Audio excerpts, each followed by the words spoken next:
안녕하세요. 서울교대 여러분.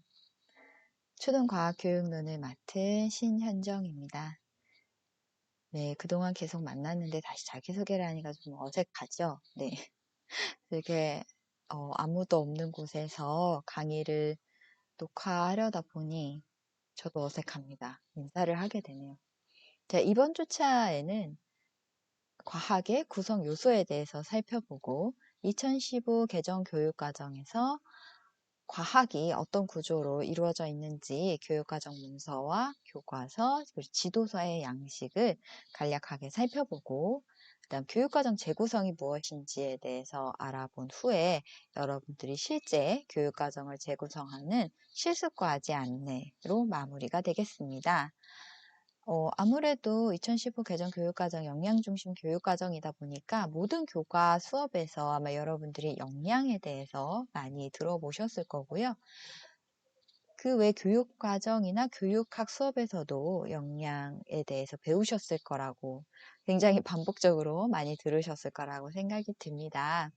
그래서 가볍게 짚고 넘어가려고 하는데 혹시 더 궁금한 점이 있으면 이 클래스 Q&A 게시판을 많이 활용해 주시면 감사하겠습니다. 먼저 과학의 구성 요소는요. 크게 과학 관련 태도, 기능, 지식 이렇게 나눠집니다. 그래서 아마 여러분들 가장 익숙하게는 과학은 당연히 지식이지 라고 할 수가 있겠죠. 그래서 일부러 맨 마지막에 넣었습니다. 과학 지식이라고 하는 것은 여러분이 알고 있는 사실, 개념, 법칙이나 이론, 모형 등이 들어가겠습니다. 사실이라고 하는 것은 참새는 새다 이런 게 사실이겠죠. 그리고 개념은 화강암, 지층, 퇴적 이런 게 어떤 개념인지 이해하는 거. 그리고 법칙이라고 하면 지층 누중의 법칙이라든지 이론이라고 하면 상대성 이론, 그 외에 질량 보존의 법칙, 에너지 보존 법칙, 연력학 제2법칙 이런 것들이 굉장히 많아요. 그리고 모형이라고 하는 것은 어떤 자연 현상이 일어났을 때 그것이 전체적으로 어떤 구조로 이루어지는지를 나타낸 것을 이제 모형이라고 할 수가 있습니다. 그래서 예를 들면은 DNA, 핵 안에 들어있는 DNA가 어떻게 단백질을 만드는지 그 일련의 절차들을 모형을 만들기도 하고요. 또는 우리가 기후변화 관련해서 연구를 많이 하고 있는 대기, 기상현상과 같은 경우는 실제적인 기상현상은 사실상 상당히 변수들이 많고 우리가 어떻게 이 큰 하늘을 연구를 하겠어요. 그렇죠? 그때 우리가 수치 모델이라는 걸 합니다. 몇 가지 공기의 움직임, 유체역학에 관련된 그 방정식을 이용해서 전체 공기 덩어리를 가상으로 그리는 거예요. 그리고 나서 이 공기 덩어리가 그 안에 있는 수증기량이 어떻게 바뀌는지 방정식을 통해서 예상을 하는 거죠. 이런 형태의 어떤 모델, 구조를 만드는 걸 모형이라고 합니다. 그리고 이제 과학 지식을 어떻게 얻을까요? 네, 탐구를 통해서 얻겠죠? 그래서 그렇게 나오는 게 바로 과학 탐구 기능이라는 거고요. 기초 탐구 기능, 통합 탐구 기능 이렇게 두 가지로 나눕니다. 기초 탐구 기능은 관찰, 측정, 분류, 예상, 추리, 의사소통 같이 단순한 하나의 활동들로 이루어져 있다면 통합 탐구 기능은 여러 개의 기초 탐구 기능이 합쳐져서 이제 합쳐져야 할 수 있는 좀 더 고등한 탐구 기능이라고 볼 수 있겠습니다. 예를 들면 우리가 문제를 인식하려면 일상생활에서 발생한 문제 상황들을 잘 관찰해야 되겠죠? 그리고 변인을 통제하려면 측정을 잘 해서 어떤 것이 이 문제 상황을 이제 변하게 할 수 있는지, 그리고 A라는 요소를 1만큼씩 변하면 B라는 요소는 5만큼씩 변하더라. 이런 게 다 측정해서 나오는 거고, 그 변인들을 모두 이제 구분하는 건 분류에 해당이 되겠죠? 이런 식으로 여러 가지의 기초 탐구 기능이 모여서 통합한 탐구 기능을 구성하게 됩니다. 그리고 통합 탐구 기능의 이제 구성 요소들, 문제 인식, 가설 설정, 변인 통제, 자료 변환, 자료 해석, 결론 도출, 일반화 이것은 과학의 탐구 절차, 와도 굉장히 밀접한 연관이 있습니다. 마지막 과학 관련 태도입니다. 여러분이 이러한 일들, 그쵸? 관찰, 가설 설정, 이런 일들을 일단은 하고 싶어야죠. 그쵸? 그런 것들이 바로 태도입니다.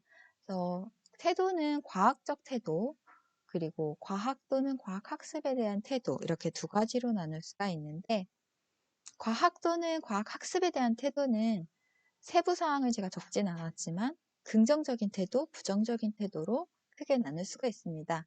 과학 좋아해, 과학에 대해 공부하는 게 뭐 좋아, 아니면 싫어, 뭐 지루해, 답답해, 뭐 이런 느낌들.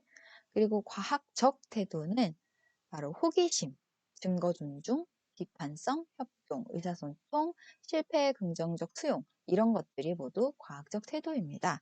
근데 여러분들 여기서 탐구 기능에도 의사소통이 있고 태도에도 의사소통이 있죠. 그래서 이 두 개가 헷갈릴 수가 있는데, 사실 태도에서 의사소통이라고 하는 것은 좀 더 합리적인 의사소통을 하는 습관을 말합니다. 근거에 기반해서 얘기를 한다든지 이런 것들. 그래서 하려고 하는 그런 태도, 의사소통을 잘 하려는 거, 이것이 이제 과학적 태도고, 실제 의사소통의 기능, 예를 들면은 상대방이 말할 때까지 말하는 걸 끝까지 들은 다음에 내가 말하는 거라든지, 실질적으로 이렇게 스킬 있잖아요. 그런 것들은 이제 탐구 기능이 되겠습니다. 하지만 뭐 이 두 개를 뭐 의사소통은 과학적 태도에 속한 거야, 탐구 기능에 속한 거야, 이렇게 구분하는 것은 사실 큰 의미가 없습니다. 네, 모두 사실 이 과학의 구성 요소를 이렇게 지식, 기능, 태도로 나눈 것은 좀 옛날 방식의 구분이에요. 근데 이제 과학 교육론에서 전통적으로 이렇게 나누다 보니까 저도 소개를 하는 건데, 사실 의사소통만 봐도 여러분들 느끼겠죠. 이게 태도야? 기능이야? 태도도 될 수 있고 기능도 될 수 있잖아요. 그래서 이러한 한계를 느꼈기 때문에 나온 것이 바로 역량이라는 개념이에요. 자, 그럼 이제 역량으로 가기 전에 과학적 태도가 이제 바로 역량으로 많이 연결이 되기 때문에 이제 과학적 태도를 좀 더 중점적으로 활동을 해볼 건데요. 우리가 수업 목표를 설정을 할 때 아이들에게 과학적 태도를 길러주고 싶다. 사실 태도가 있어야지 기능도 좀 더, 내가 잘 못하니까 습득해야지, 이런 마음이 있는 거고, 태도가 있어야 결국 과학 지식도 효과적으로 얻을 수 있거든요. 내가 뭘 하고 싶어야 되고, 그걸 잘 할 수 있는 역량이 있어야 되는 거잖아요. 그래서 교사가 수업 목표를 설정할 때는 과학적 태도를 반영한 목표를 설정하는 것이 중요합니다. 그래서 지금 여기 8가지 목표 예시가 나와 있어요. 그러면 이 각각 1번부터 8번까지 목표는 어떤 과학적 태도를 키워주고 싶어서 세운 목표인지 여러분들이 매치를 시켜보시는 게 퀴즈입니다. 그래서 이 강의 들으시고 나서 이 퀴즈에 대한 답을, 자신의 생각을 열린 게시판에 올려주시면 감사하겠습니다. 그래서 뭐 예를 들어 1번, 물체를 이루는 물질에 흥미를 가지고 탐구하려는 태도를 가진다. 뭘까요, 이것은? A부터 H 중에서? 네, 그렇습니다. 바로 지금 여러분이 생각하시는 바로 그거를 써주시면 됩니다. 열린 게시판에 올려주세요. 자, 이제 과학적 역량이라고 되어 있는데 한번 들어가 보도록 하겠습니다. 역량이라고 하는 것은 한 개인이 개인적으로나 사회적으로 성공적인 삶을 사는 데 도움이 되는 가치로 정의를 합니다. 그래서 아까 우리가 살펴봤던 과학 구성 요소, 지식, 기능, 태도가 모두 역량에 속해요. 사실 이 역량이 필요한 이유는 성공을 위해서다. 어떤 성공이 있을 수 있을까에 대한 얘기인 거죠. 개인의 성공으로는 뭐 여러분 누구나 추구하는 거, 그다음에 사회적 성공으로는 우리 사회가 좀 더 나은 사회가 되기를 바라는 마음, 이런 것들이 들어가 있겠죠. 사회적인 가치들. 경제 생산성이 지금 현재는 1위인 것 같지만 사실 우리에게 더 필요한 것은 민주적인 절차와 사회적 응집성, 형평성과 인권, 그리고 저는 사실 지구과학 전공자로서 가장 중요한 사회적 가치는 생태적인 지속 가능성이라고 생각합니다. 사실 지구가 병들게 되면 우리가 어떤 정치 경제 활동을 할 수가 있겠어요, 그렇죠? 그거는 저의 개인적인 생각인 거고요. 각자 중요하게 생각하는 성공의 가치가 있을 겁니다. 다만 우리가 생각해 볼 것은 우리의 그 21세기는 이 왼쪽 하단에 보시면 VUCA 세계가 될 것이다 라고 학자들이 얘기하고 있는데 굉장히 변동성이 높고 불확실성이 높고 굉장히 복잡하고 모호성도 높다는 거죠. 그래서 지금 이 코로나19 사태가 바로 이 VUCA 세계를 정확하게 보여주고 있지 않나 하는 생각이 듭니다. 이 불확실한 세계를 살아가기 위해서 학생들도 그렇지만 여러분들도 어떤 역량이 필요할까? 그리고 그 역량 키우기 위해 어떻게 해야 될까를 고민해야 될 때라고 생각을 합니다.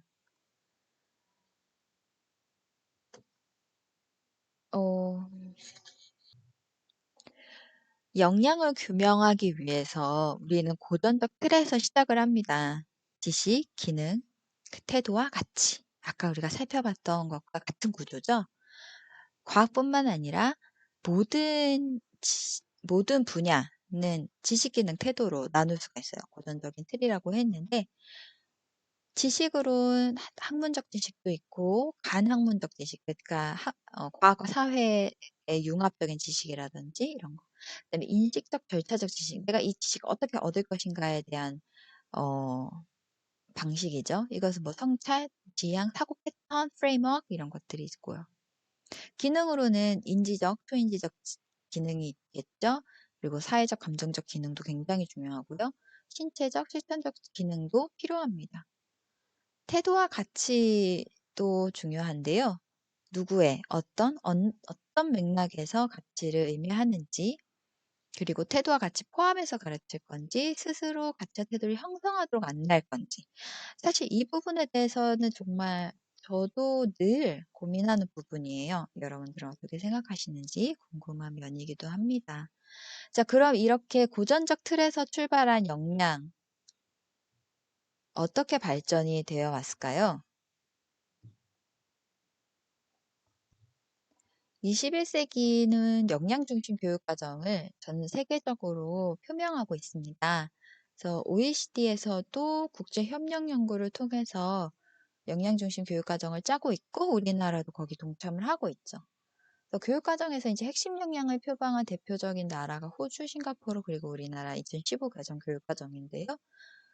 호주, 싱가포르, 한국이 말만 다르지 굉장히 비슷한 역량을 표명하고 있다고 보시면 돼요. 그러니까 결국 호주에서 개인적, 사회적 역량 이렇게 뭔가 뭉뚱그려서 얘기를 하고 있지만 보면 이건 싱가포르에 있는 자신 있는 사람, 자기주도적 학습자와도 굉장히 연관이 돼 있고 한국에 있는 자기 관리 역량과도 연관이 돼 있죠. 그래서 사실 그 의미를 더 들여다보면 말만 다르지 비슷하더라라는 걸 알 수가 있어요. 우리나라 2015 개정 교육과정 총론을 살펴보면 결국 우리가 아이들에게 어떤 영향을 길러줄 것이냐라고 한다면 우리가 바라는 인간상이 있다는 거잖아요. 그것이 바로 자주적인 사람, 창의적인 사람, 교양 있는 사람, 더불어 사는 사람입니다. 그래서 6가지의 핵심 역량을 내세웠죠. 자, 그러면 우리가 앞서 살펴봤던 전통적인 구조, 지식, 기능, 태도, 그것이 6가지로 모두 융합이 되었다고 보시면 돼요. 가령 아까 전에 의사소통이 과연 태도냐 기능이냐라는 의문이 있을 수 있잖아요. 아까와 같은 분류를 하자면. 근데 이렇게 의사소통 역량이라고 묶은 겁니다. 다양한 상황에서 자신의 생각과 감정을 효과적으로 표현하는 것은 기능에 해당하겠죠. 그리고 의사소통하면서 다른 사람의 의견을 경청하면서 존중하는 건 태도에 속하겠죠. 태도와 가치에 속하겠죠. 이런 식으로 굳이 지식, 기능, 태도를 나누는 것이 아니라 그것을 융합해서 하나의 역량으로 만듦으로써 좀 더 명확하고 풍부한 의미를 담을 수가 있는 거예요. 자, 이제 총론에서 얘기하는 것, 이 6가지 핵심 역량은 각 교과마다 그럼 우리 교과에서 길러주고 싶은 핵심 역량은 무엇이냐라고 다시 연구가 이루어졌어요. 2차적인 연구죠. 그래서 이 총론의 핵심 역량과 비교할 수 있는 과학과의 핵심 역량을 살펴보면요. 과학적 사고력, 과학적 탐구 능력, 과학적 문제 해결력, 과학적 의사소통 능력, 과학적 참여와 평생학습 능력입니다. 사실 여기서 과학적이라는 말을 빼면 어느 교과에서나 필요한 역량이 아닌가 하는 생각도 제가 처음에 이 문서를 받아들고 한번 해봤습니다. 여러분들은 어떤지 모르겠네요. 그렇다면 도대체 과학적이라는 게 뭐냐에 대해서 우리가 좀 더 고민을 해봐야 되겠죠? 과학교육 연구자들이. 2015 개정 교육과정에서 역량 함양을 위한 교육 체계는 일단 핵심 개념, 일반화된 지식을 가지고 교과 간의 융합, 그리고 생활과의 융합을 강조합니다. 그리고 마지막으로는 단순히 이 지식을 그러면 생활과 연계 지어서 아는 것도 중요하지만 거기에 더 이어서 이 지식을 가지고 우린 무엇을 할 수 있을까? 아니면 지식 습득 과정에서 나는 이 지식 외에 어떤 역량을 더 얻었을까? 이것에 집중을 해보자. 또 집중이라기보다는 뭐 지금까지는 지식 전달에 너무 치우쳐져 있었으니까 이런 것에도 주목해보자 하는 얘기가 되겠습니다. 그래서 내용 체계표는 이렇게 구성이 되어 있고요. 과학교과 들어가 보면요. 이제 전체적으로 영역은 이게 전 지구과학만 가져온 거거든요. 고체지구, 뭐 유체지구, 천체 이렇게 되어 있습니다. 고체지구는 말 그대로 지구, 땅덩어리를 의미를 하겠죠. 그래서 핵심 개념은 지구계와 역장, 판구조론, 지구 구성 물질 뭐 이렇게 돼 있고 일반화된 지식들이 다 서술이 돼 있습니다. 예를 들면 지구계는 직권, 수권, 기권, 생물권, 외권으로 구성되고 각 권은 상호작용한다. 이렇게 되어 있고요. 그럼 이것을 각각 몇 학년에 가르칠 것인가를 이제 수준에 맞춰서 또 지식 체계에 지식의 구조, 과학의 구조에 맞춰서 분배를 했어요. 그 먼저 3, 4학년에서는 지구의 환경이 뭔가에 대해서 그래서 여러분들이 이제 그 지구과학 내용 퀴즈 다 보셨을 텐데 거기서 이제 산, 바다, 강, 빙하, 동굴, 습지 굉장히 다양하게 여러분들 적어주셨는데 그런 지구의 환경에 대해서 애들이 아는 거, 지구를 구성하고 있는 자연환경이 이렇게 다양하구나. 아는 것이 이제 아는 것 자체가 목표라면은 이것은 중학교에 올라가서 발전이 됩니다. 바로 이 직권, 수권, 기권, 생물권, 외권이 서로 상호작용하고 있는 시스템이구나. 그래서 지구 시스템, 지구계 이렇게 명칭을 붙인 것이죠. 이렇게 내용 요소를 구분합니다. 그리고 그럼 이 지식을 우리가 탐구할 수 있는 기능으로는 모든 지식에 공통적으로 적용이 됩니다. 그래서 맨 마지막 컬럼에 있는 기능을 보시면 문제인식, 탐구 설계와 수행, 자료 수집 분석 및 해석, 수학적 사고와 컴퓨터 활용 등등 뭐 마지막 의사소통까지 다 들어가 있는 것을 확인해 보실 수가 있습니다. 그래서 교육과정 문서를 보시면 각각의 그 내용들에 따라서 좀 세분화시켜서 이제 서술이 되어 있어요. 그 과학교육과정 제가 강의 자료실에 올려드린 과학교육과정 보시면 32쪽에 화산과 지진 단원이 있습니다. 지금 현재 초등학교 4학년 2학기 교과서에 실려 있는 단원인데 이 단원에서 우리가 가르쳐야 될 지식은 무엇인지가 이 중간 네모 박스에 있습니다. 4과 11-01 화산활동으로 나오는 여러 가지 물질을 설명할 수 있다. 이렇게. 그럼 이 목표에는 사실은 화산활동 나오는 여러 가지 물질을 안다라는 지식적 측면이 있고 설명할 수 있다는 네. 뭐 기능이라고도 볼 수 있고 태도라고도 볼 수 있죠. 설명할 수 있는 능력. 그다음에 여기 11-03번에도 보면 영양을 발표할 수 있다. 발표하는 역량이 들어가 있는 거죠. 그다음에 지진 발생 원인을 알고 지진이 났을 때 안전하게 대처하는 방법을 토의할 수 있다. 그냥 대처하는 방법을 안다 이렇게 하지 않고 토의할 수 있다. 이렇게 한 것은 의사소통 역량, 그 공동체 역량, 뭐 과학적 참여 역량 이런 것들을 넣어주고 싶어서 이렇게 목표를 기술한 것으로 이해하시면 되겠습니다. 탐구 활동에는 화산활동 모형 만들기, 암석 관찰하기, 피해 사례 조사하기 이렇게 있는데 사실 이것은 예시예요, 예시. 여러분들이 이 교육과정 문서에 있는 이 탐구 활동을 다 하는 걸 사실은 권장하고 있지만 학교 상황에 따라 안 하셔도 좋고요. 더 재미있는 활동을 알고 계신다면 대체하셔도 됩니다. 그래서 화산과 지신 교과서를 보시면 이렇게 되어 있어요. 그 재미있는 그 아이들이 흥미를 느낄 수 있게 화산을 캐릭터화하였죠. 단원을 학습하면서 해결해 봐요 하고 5가지 질문이 있는데요. 사실 이 질문이 결국 이 교육과정 문서의 네모칸 안에 있는 것들을 그대로 질문 형태로 바꿨다고 보시면 돼요. 그렇죠? 그래서 이제 첫 번째 활동입니다. 보통 이제 과학 교과서 여러분들 살펴보셨을 텐데요. 교과서 분석을 하시면서 먼저 이렇게 한 바닥으로 되어 있고 한 바닥 또는 그 다음까지 바닥으로 해서 한 차시에 보통 2페이지나 4페이지 정도 보통 한 차시에 2페이지 나가게끔 교과서가 써 있었어요. 그래서 그렇게 수업을 진행하시면 되고요. 교육과정 문서를 조금 더 보면 학습 요소들 개념 나오고요.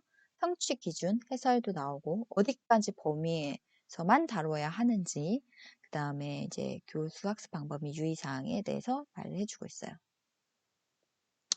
그래서 화산활동이 우리 생활에 주는 영향 조사하기 뭐 이런 조사 활동 이런 것도 이제 교과서에 소개가 되어 있는데 사실 이 지구과학 단원은 우리가 실제 실험을 하거나 아니면 뭐 그런 활동이 상당히 어렵습니다. 지구과학적 특성상.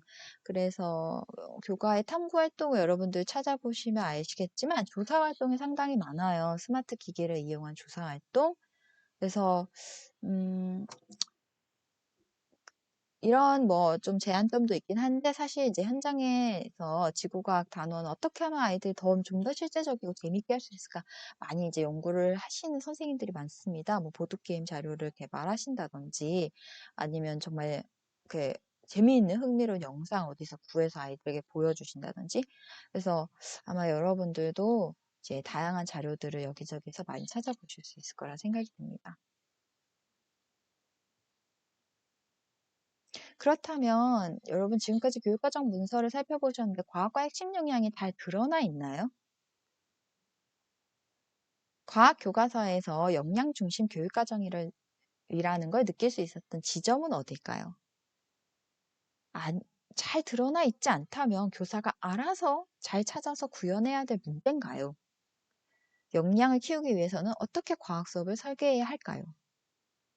이런 것들을 여러분들이 교과서를 분석하시면서 그 분석한 내용에 담았으면 좋겠어요. 사실 아까 다시 화면 넘어가 보면 여기서 이 교육과정 네모칸에서 뭐 4과 11-01 설명할 수 있다, 발표할 수 있다, 토의할 수 있다 이 부분에서 역량이 좀 느껴져요. 제가 이렇게 설명을 해드렸지만 제가 설명하기 전에 여러분들은 알 수 있었을까 하는 생각도 해봤고요. 또는 이 화산과 지진 외에 다른 단원에서는 어떤 식으로 교육과정 문서에 역량을 담았을까? 생각해 보는 게 필요하거든요. 왜냐하면 이거는 무슨 영양이다. 이건 무슨 영양이다. 이렇게 명시하지 않았어요. 하지만 교육과정은 영양 중심으로 짜여져 있거든요. 그렇다면 교사는 단순히 지식 전달을 넘어서 이 화상과 지진이라는 지식을 통해서 이걸 매개로 해서 아이들에게 내가 어떤 영양을 키워주고 싶은지를 단원마다 차시마다 고민을 해서 녹여내는 것이 필요합니다. 그것이 물론 처음부터 잘 되진 않죠. 수없이 반복해야 되고 한 10년 차 정도 돼야 자연스럽게 구현될 수 있는 게 아닌가 생각이 듭니다.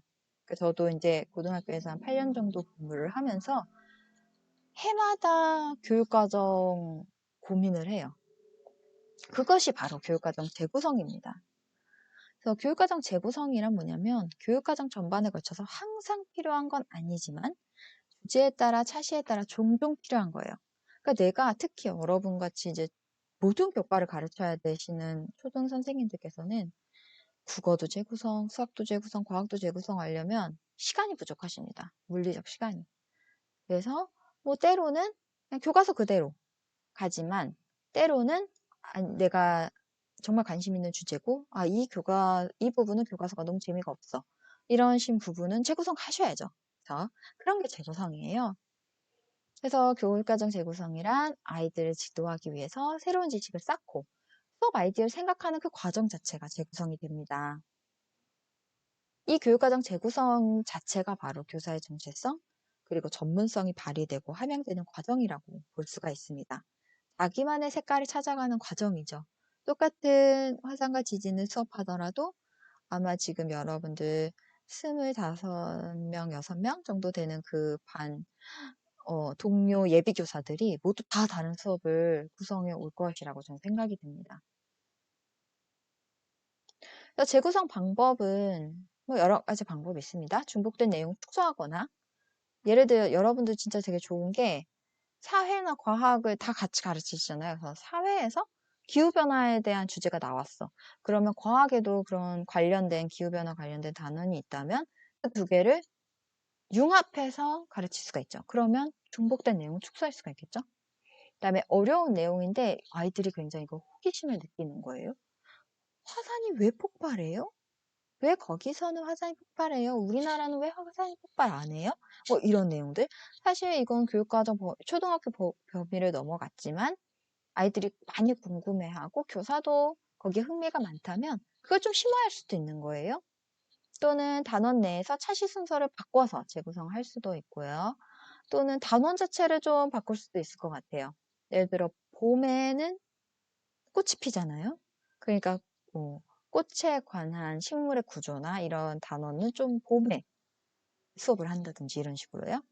교과서의 활동을 다른 활동으로 대체하는 부분은 제가 앞서도 말씀드렸죠. 교육과정 문서에 있는 그 탐구 활동은 언제든지 바꿀 수 있다고. 또 중요한 거는 학생의 배움이 삶과 연결되도록 그리고 또 재밌게는 프로젝트로 구성을 하는 거 그다음에 타 교과의 수업을 이제 연계하는 방법 여러 가지가 있습니다. 하지만 이게 이제 현장에서 여러분 직접 하시려면은 정말 재구성 어렵습니다. 일단 학생의 수준에 대한 이해가 부족하고요. 이게 내가 연차가 쌓여도 부족할 수 있는 게 뭐냐면 매해 들어오는 애들이 다르고 내가 또 학교를 옮겨가잖아요. 이제 공립학교에 근무하시는 분들은. 그럼 그 지역사회에 따라서 또 다릅니다. 아이들이. 관심사도 다르고 어디까지 배웠는지도 다르고요. 그로 인해서 좀 시행착오를 겪다 보면 여러분들 자신감이 떨어질 수가 있어요. 근데 사실 이 부분에 대해서는 절대 자신감 안 떨어져도 되는 게 누구나 재구성 어렵고 저도 어렵고 부족한 점이 많습니다. 이것은 당연히 그렇기 때문에 더 재구성에 도전해야 되는 거거든요. 연습을 하기 위해서. 그리고 또 가장 중요한 부분은 아마 시간 부족일 거라는 생각이 듭니다. 저도 늘 1순위로 되는 핑계라면 핑계인데 시간이 없습니다. 항상. 이렇게 바쁜가요? 그 다음에 재구성 방법 어떻게 해야 되는지 모르겠다 하시는 어려움이 있을 거예요. 이번에 여러분 과제에 교과서 분석 과제 이제 마지막에 재구성을 하게끔 되어 있는데 도대체 어떻게 하라는 얘기지? 라고 하실 수 있는데요. 지금까지 이제 요 앞에 부분, 재구성 방법, 요거를 이제, 어, 참고하셔서 간단하게 하시면 됩니다. 세 페이지 내로 이제, 내외로 여러분 하셔야 되니까, 이제 간단하게 하시면 되고요. 그다음에 돌발 상황으로 인한 어려움이 있겠죠. 이번에 그 교과서 분석 보고서에서는 교육과정 재구성 간단하게 하시면 되고, 이제 그거를 좀 더 심화해서 실제적인 한 차시 수업을 진짜 만드는 거. 그것이 이제 기말 과제에서 이어질 것이니까, 이제 여기서는, 간단하게 개요 정도로 하시면 될 것 같아요. 그래서 이런 교육과정 재구성이 현장에서 잘 이루어지게 하려면 필요한 것들이 과학 개념이나 지식, 정보 제공의 필요성이 있겠죠. 이제 초등학교 선생님들이 가장 많이 걱정하시는 거, 과학 좀 부담스러워 하시는 거, 이게 뭐 내가 과학을 몰라. 이런 얘기 많이 하시거든요. 이제 그거에 대해서 이제 필요한 것들을 제공해 줘야 될 것이고, 그다음에 실험 위주의 활동이 많은데 이게 개인적으로 준비하기 어려워요. 이제 특히 초등학교, 그냥 내가 수업 1시간을 위해서 내가 준비해야 하는 거 정말 어렵잖아요. 이것을 사실 교과 전담 선생님이라든지 아니면 과학 조교를 운영할 수 있는 학교면은 좀 부담이 덜할 수 있을 것 같기는 합니다. 또는 이런 사항이 없다면 옆반 이제 동학년 선생님들과 함께 협의를 하셔서 이번 주에 이런 실험을 하겠다. 내가 실험 준비를 하겠다. 그러면 다음 또 재밌는 실험이 나왔을 때는 뭐 2반 선생님이 해주세요라든지 이런 협의가 이제 잘 되면은 또 재밌게 할 수가 있을 것 같아요.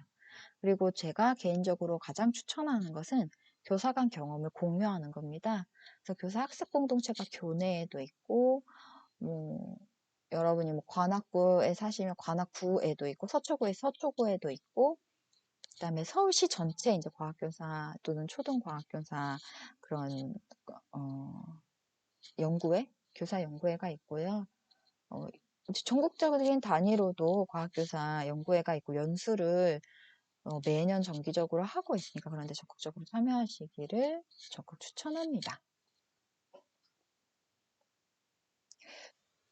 그러면 이제 여러분들이 교과서 재구성을 하시는데 조금 도움이 되기를 바라는 마음에서 지도서, 이제 초등학교 교사용 지도서를 잠깐 보여드릴게요. 그래서 지도서에 이런 식으로 교육과정을 구성을 했습니다. 그래서 예를 들어 1단원 화산과 지진, 1단원은 아니고 이제 4학년 2학기에 화산과 지진 단원을 이 교사용 지도서에는 11차시로 구성이 되어 있어요. 그래서 각 차시에는 어떤 활동을 할 것이다. 이거는 이제 교과서를 바탕으로 이렇게 구성한 거거든요. 여러분들이 교과서 분석 보고서에 담는 교육과정 재구성은 요 수준으로 하시면 됩니다. 내가 선택한 단원을 몇 차시로 할 건지, 뭐 9차시로 하셔도 되고 10차시로 하셔도 되고 11차시로 하셔도 돼요. 12차시로 하셔도 되고 몇 차시로 할 건지 정하시고 각 차시별로는 어떤 활동을 할 건지 여기 나와 있는 대로 질문 형태로 하셔도 되고요. 아니면 현무암과 화강암, 여기는 이제 4차시 보시면 현무암과 화강암은 어떤 특징이 있을까요? 하고 질문 형태로 나왔잖아요. 근데 뭐 이거를 현무암과 화강암의 특징 알아보기 이렇게 하셔도 되고요. 근데 사실 그거는 조금 추상적이고 좀 더 구체적으로 한다면 이제 4차시 그리고 실험 이렇게 실험 표시를 하시고 현무암과 화강암을 관찰하여 특징을 살펴본다. 뭐 이런 식으로 조금만 더 구체적으로 이렇게 한두 문장으로 설명을 해주시면 되겠습니다. 그리고 이 각 차시별 활동이 교육과정의 성취 기준과 어떻게 연관이 되어 있는지를 이제 지도서에서 보여주고 있죠. 참고하시면 되고요. 그다음에 각 차시별로 학습 목표가 나와 있습니다. 네, 여러분들이 이 학습 목표까지는 안 하셔도 돼요. 학습 목표는 안 하셔도 되고요. 이 차시명과 학습 목표를 좀 뭐 섞었다고 볼 수 있겠죠? 아까 전에 제가 말씀드렸듯이 현무암과 화강암은 어떤 특징이 있을까요? 이렇게 질문 형태로 해도 되지만 현무암과 화강암을 관찰하고 그 특징을 비교해 설명할 수 있다. 이렇게 써도 된다 그랬잖아요. 그러니까 어떤 방식이든지 상관이 없어요. 그래서 뭐 한두 문장 넘지 않게 조금 부담을 안 가지셨으면 좋겠어요. 그리고 이제 교사용 지도서에는 각 차시별로 과학과 교과 역량을 명시를 하고 있습니다. 아까 이제 교육과정 문서, 교과서만 봐서는 이게 도대체 무슨 역량인지 명확히 알 수 없을 수 있다 그랬잖아요. 그래서 지도서에는 이걸 명시하고 있어요. 근데 사실 어, 지도서에 명시하고 있는 역량, 지도서는 이걸 과학적 탐구 능력이라고 했는데 내가 봤을 땐 이건 과학적 사고력인데? 이렇게 생각할 수도 있는 거잖아요. 그래서 여러분들이 이제 나름대로 과학과 교과 역량을 차시별로 적어주시는 게 필요하고요. 그 다음에 여기는 과학 탐구 과정 기능이 추가로 이제 되어 있는데 사실 이 부분은 하셔도 되고 안 하셔도 됩니다. 자, 그래서 이제 교육과정 재구성을 포함한 교과서 분석 보고서에 대한 설명을 조금 드렸는데 이제 과제 안내를 드리자면 첫 번째, 두 번째는 우리가 그때 줌 화상 강의를 통해서 했어요. 그리고 이제 이번 강의를 참 토대로 해서 여러분들 추가로 하셔야 될 게 3번과 4번입니다. 그래서 이제 한 단원을 선택하셔서 이 교과서 분석 보고서를 수행하시면 되겠습니다. 분량은 3페이지 내외예요. 근데 뭐 교과서 파일을 캡처를 하시면서 뭐 인용을 하시거나 아니면 교육과정 문서를 뭐 이렇게 사진 형태로 넣는다라고 하면 좀 분량이 늘어날 수도 있을 것 같기는 해요. 근데 너무 넘치지 않게 해주셨으면 좋겠습니다. 사실 딱 3페이지가 제일 좋고요. 저도 다 읽고 평가를 하려면 쉽지 않으니까, 네. 여러분들 그런 부분에서 좀 저를 생각하셔서 압축적으로 요약을 해서 잘 설명을 해주시면 좋겠고요. 기한은 4월 30일 목요일입니다. 이렇게 해주시면 되겠습니다.